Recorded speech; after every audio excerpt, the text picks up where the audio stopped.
Hello and welcome to the Talk Villa podcast. I'm your host Samit Paul, and in this episode it's unfortunately another setback to assess as Aston Villa suffered a woeful 2-0 defeat at Wolves on Friday night. It's another blow for our top 5 Champions League qualification hopes, as the chasing pack now get the chance to either wipe out our prior advantage over them entirely or close the gap to within 3 points by the time this weekend is over. And so there are now undoubtedly more questions than answers from Villa at the moment as we continue to struggle for form. As with every game, I'll be discussing my 5 key talking points as we have a deeper dive into our defeat to Wolves. But first, let's have a listen to the boss, Unai Emery, and his thoughts on the game as he spoke to Villa TV. Thankful for our supporters to be here with us in the derby. And always here is very difficult. Every match as we played here, we lost 3 times and we draw 1.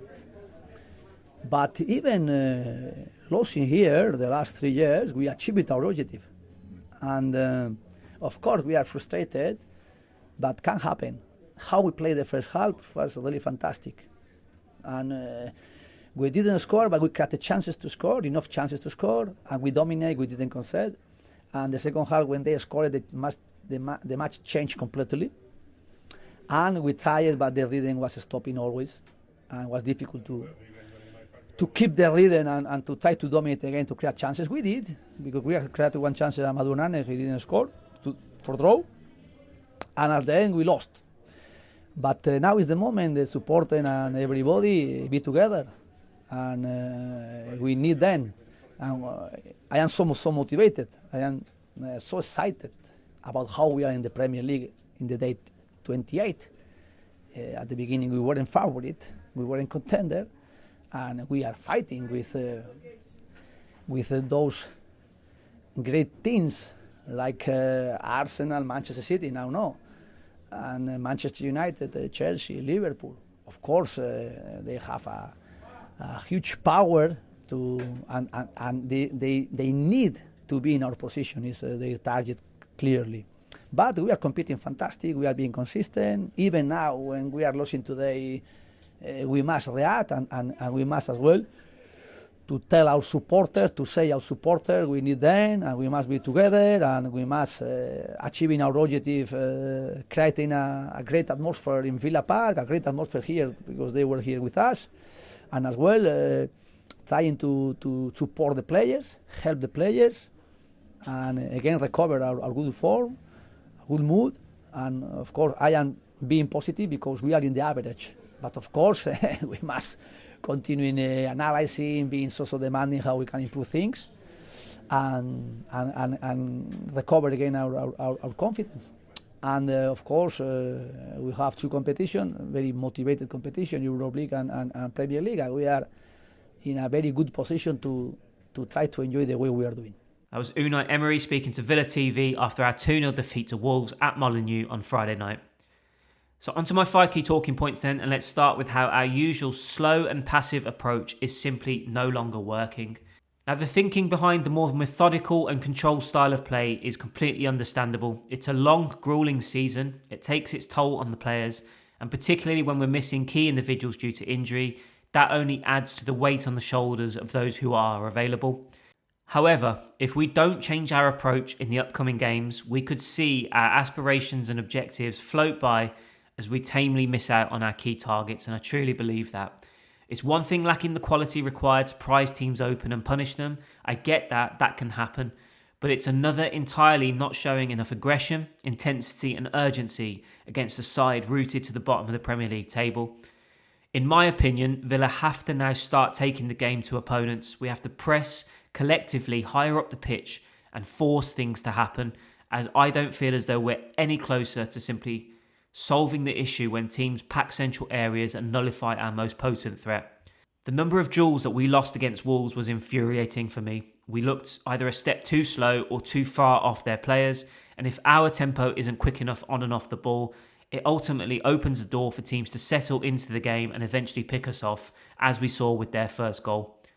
Now the past week has seemingly been dominated by talk on how we can improve the atmosphere at Villa Park, giving supporters something to get behind on the pitch by overwhelming our opponents, by starting the game fast, as we have done in the past, might just be a decent starting point to finding a solution.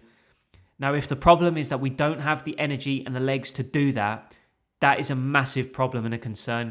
We've got 10 games to go in the Premier League. We've got the Europa League games still to come. If we just don't have the legs to do that and we've got no option but to stick with the approach that we've got at the moment, I think we're going to be in trouble.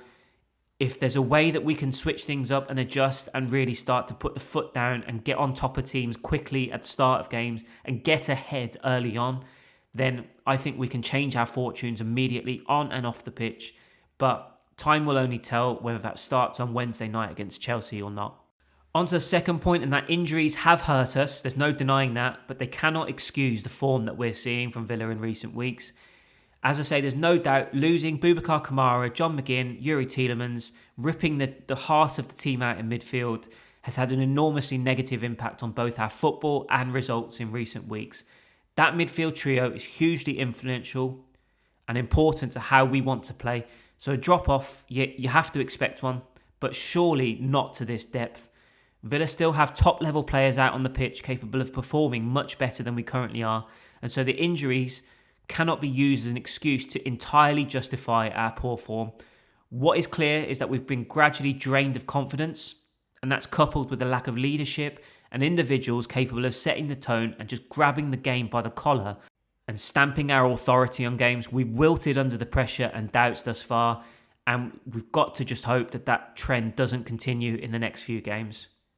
On to the third point, and that is the lack of quality and adaptability in attack being a painful one. Now, we dominated possession for large periods on Friday night. We were able to get a foothold in the game, and we controlled tempo in deeper areas.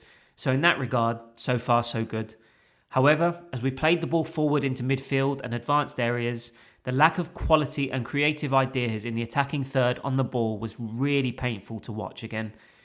Despite looking a threat when he shows more positivity and he takes players on, Jadon Sancho continues to play too conservatively, and I just don't know why.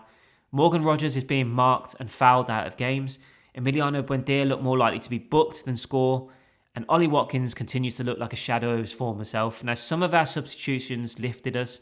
Leon Bailey is still having real problems, but I thought Alisson looked positive and he wanted to make something happen when he came on. Tammy Abraham's presence was a difference. But the problem for me is that we eventually realised that playing at a quicker tempo when we needed to break through Wolves' defensive structure only came after we conceded. And so that aspect of the performance was once again a major concern. If we don't realise that we've got to play at a quicker tempo as we get further up the pitch, then we've got real problems because we're going to continue to struggle to break teams down. And I don't know what the solution is if we feel as though that's the approach that we have to continue taking. On to the fourth point, and that is Ezri Konsa being involved in a fiery exchange with fans. Now, it's unclear at this stage what was said, but what was absolutely crystal clear was that Ezri Konsa was clearly unhappy after the full-time whistle after he got involved in a heated exchange with someone or a section of the travelling supporters. Now, criticism is one thing. I've been doing it for the last 10 minutes and I've done it in previous podcasts. We're all allowed to have our opinions. If you feel more positively about what you're seeing and the picture overall for the season, that's fine. That's your opinion. If you agree with me, again, that's fine. That's your opinion.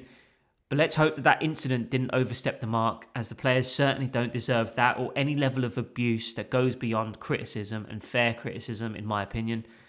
Emery called for unity and energy ahead of our showdown with Chelsea on Wednesday, and so perhaps this lowest of the lows could light a fire and be the catalyst that gets us back on the right track, both on and off the pitch. The fifth and final point is perhaps the most important and pertinent now moving forwards, and that is that the season is essentially on the line. There's no shying away from it. Our next 4 games could now define how this season goes, and subsequently what happens in the summer, given the financial ramifications if we fall short. I think that's a massive motivation and a reason behind why certain of us Villa fans are perhaps more critical than others. Yes, I would love to stay positive and say, we're still in a great position, but ultimately from what I'm seeing in recent weeks now, since that win over Newcastle, it just gives me real cause for concern as to whether or not things are going to change quickly enough in time to sort of ensure that this season doesn't go the way that it's going. Villa have got Chelsea at home, Lille away, Manchester United away, and Lille at home in the next 4 games across the Premier League and the Europa League. And we've got to find solutions, otherwise we might find ourselves outside of the top 5 in the Premier League standings in a couple of weeks' time and out of Europe. I think if we play like this against Lille, even though that we are on paper at least, the superior team, I think our European hopes could be under real threat. And so if we see more of the same starting on Wednesday night, I think we've got massive concerns moving forward in the next few weeks. However, that said, we are still third at the time of this podcast, and our said European hopes are still alive. It's time to angrily hit the reset button, make the necessary adjustments, and come out firing next week to rediscover our spark, as well as the quality and the resilience that got us into this position in the first place. So what were your talking points from our defeat to Wolves? Do you share my concerns? Do you think Villa need to change things, or should we stick with our principles and eventually we'll rediscover our rhythm and quality? Let me know your thoughts. If you're listening on YouTube, please leave your comment below. For those listening to the pod via Apple Podcasts, Spotify or other means, head over to talkvilla.substack.com and get involved in the conversation over there on the latest newsletter. So that's a wrap on this episode of the Talk Villa podcast. A big thank you for taking the time to have a listen. Please do subscribe to the pod or channel depending on where you're listening. So that's either on Apple Podcasts, Spotify or YouTube. Please give the episode a like or leave a positive review if you've enjoyed what you've listened to. It would be very much appreciated across the board.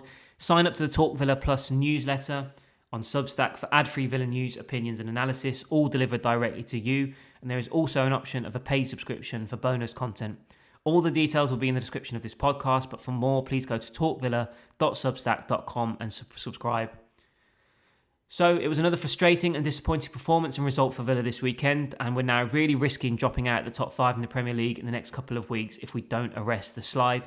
We need a massive reaction from the players on Wednesday night against Chelsea, as we suffer another defeat in that one, and confidence and belief will just continue to be drained out of us. Forget what follows for now, despite how important those games are too. We've got to come out firing against Chelsea to spark something. Will it happen? Only time will tell. We've got to see something from the players and from Emery now to change things up and hopefully get that response that's needed. I'll be back in midweek after that Chelsea game, but until then, try and keep the faith, villains, and stay positive. And as always, up the Villa.